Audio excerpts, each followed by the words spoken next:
It's been 11 months and still no news of their men. 11 men were kidnapped by armed insurgents in Syria in May last year. Today, 9 people remain in the custody of foreign-backed militants as the war in Syria is getting more and more violent.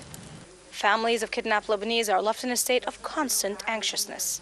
My father is an old man. He's a sick man. He has been kidnapped since 11 months. We don't know anything about him yet. I want their voice of humanity to react with me. If their father is replaced by my father, what should they do? What would they do? The animosity towards Turkey seems obvious in her tone.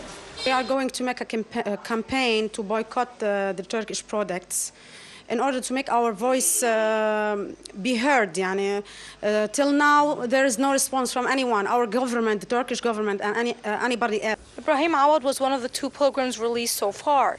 He said that they were only meters away from the Turkish border and that Ankara is the most influential player in this issue.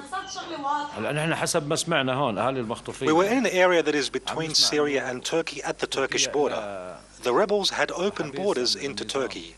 They can enter any time to get anything they want.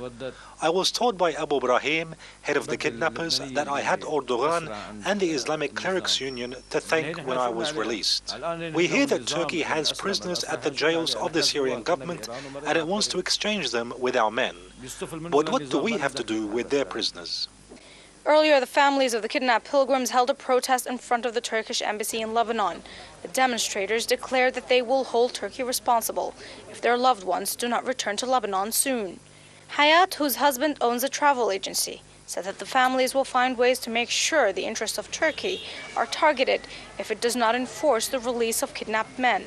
We are convinced more than ever that the issue is in the hands of the Turkish government. Our men are there by a Turkish decision made by the Turkish president, but we do not know why.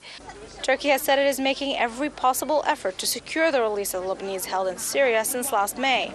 Turkish ambassador to Lebanon, Inan Ozildiz, however, refused to give an interview to Press TV, but media reports refer him telling that the Turkish government is upholding efforts in this issue, yet there are no updates. There is unwavering anger at Turkey for its role in the continued abduction of 9